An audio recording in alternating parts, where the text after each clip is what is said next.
Assalamualaikum warahmatullahi wabarakatuh. Perkenalkan, nama saya Nurani Rahayu. Saya di sini sebagai narator dari tugas sosiodrama yang berjudul Lutung Kasaru. Drama ini menceritakan tentang konflik antara kakak dan adik, yang dimana si kakak tidak terima bahwa adiknya dijadikan sebagai ratu untuk menggantikan posisi sang ayah. Drama ini diperankan oleh Naura sebagai Purbasari, Devana sebagai Purbararang, Wildan sebagai Lutung Kasaru, Wandi sebagai Indrajaya,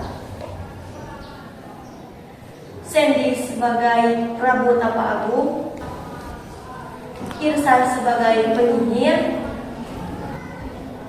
dan Widi sebagai pengawal. Selamat menyaksikan. Alkisah, ada sebuah kerajaan di Pulau Jawa. Kerajaan itu dipimpin oleh seorang yang bernama Prabu Tapa Agung dan mempunyai dua orang putri yang bernama Purbararang dan Purbasari.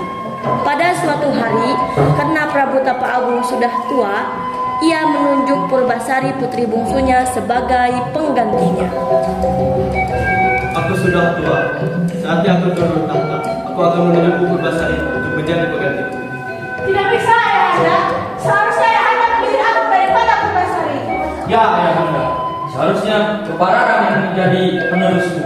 Tidak bisa. Putusanku sudah mutlak.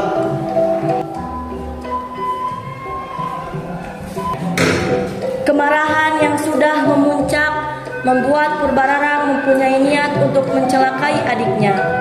Ia meminta seorang penyihir untuk menyihir Purbasari. Hai penyihir, bisakah kamu menyihir Purbasari menjadi burung rupa? Itu bisa. Tapi apa imbalan untukku?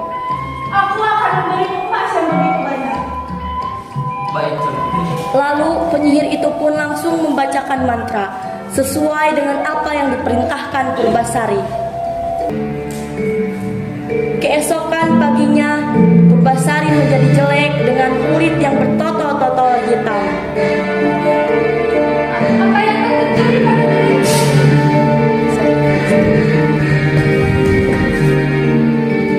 Lihat Ayahanda, masa Ayahanda akan menunjuk Purbasari yang berubah itu menjadi pemegang kamu? Betul, putriku. Pengawal, cepat usir dia dari sana. Ayah, aku mohon, jangan usir aku. Aku juga tidak tahu baik lagi daripada diriku. Berhenti menangis. Pengawal, cepat sayang dia. Siap, Tuanku. Akan saya laksanakan.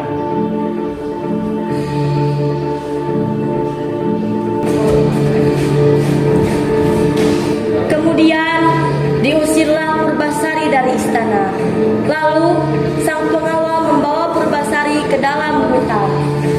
Maka saya akan memberikan Ya, Bapak Pengawal.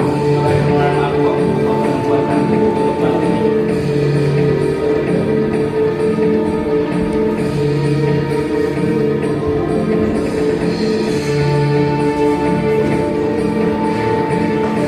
Tuan Putri, saya mohon maaf untuk kembali ke istana. Terima kasih Pengawal.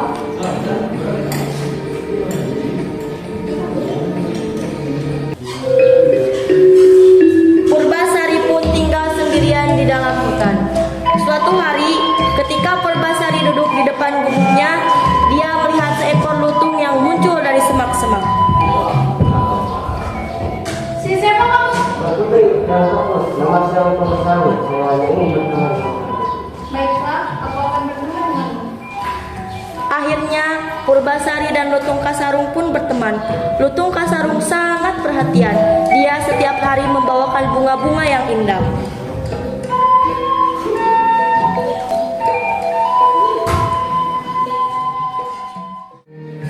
Pada suatu malam bulan purnama, Lutung Kasarung pergi ke tempat yang sepi. Lalu dia pun bersemedi.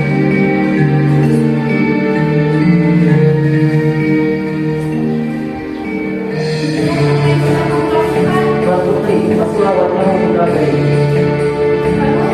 Apa makanya begitu? Akhirnya, Purbasari membasuh wajahnya ke telaga itu. Lalu, sesuatu terjadi pada kulit Purbasari. Purbasari. Kulitnya menjadi bersih dan cantik kembali. Wah, apa yang kau terjadi padaku? Aku kembali seperti semula. Terima kasih. Ya Tuan Putri, sama-sama. Kalian pikir aku bakal kalah? Aku jil santai aja. Asal kalian tahu aja, Purbarara nggak pernah kalah.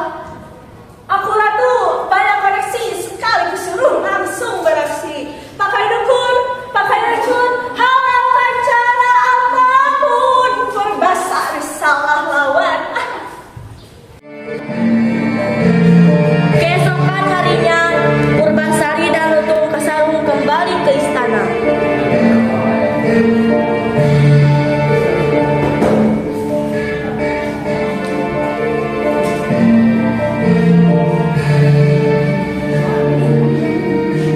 Ah, Putri telah kembali. Apa yang telah terjadi kepadamu? Kenapa kamu selalu menjadi cantik kembali? Ini semua berkat untuk pasar. Oke, aku mengakui kesalahanku. Bagaimana kalau bilang aku perempuan pertama teman-teman? Ini tunanganku. Aku adalah kemenangan Purbarara. Aku adalah pria tertampan di kerajaan ini. Dia adalah tunanganku. Ah, mana ini tunanganku? Ya, memangnya kenapa? Lutung Kasarung lalu bersemedi. Tiba-tiba menjadi sesuatu keajaiban. Lutung Kasarung berubah menjadi pemuda yang sangat tampan.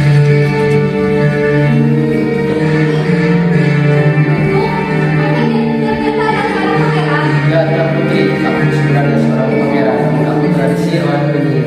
Hanya cinta sejatilah yang bisa mengalahkan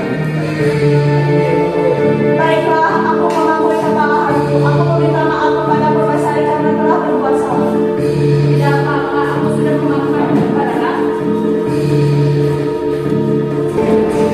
Akhirnya Purbasari menjadi seorang ratu dengan didampingi oleh seorang pemuda tampan yang bernama Lutung Kasarung.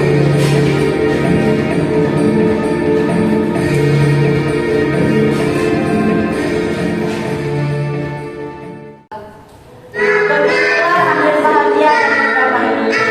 Kesimpulannya adalah pada akhirnya sikap iri dan dengki itu akan membawa petaka dan kesengsaraan. Sekian sosial drama dari kami. Wassalamualaikum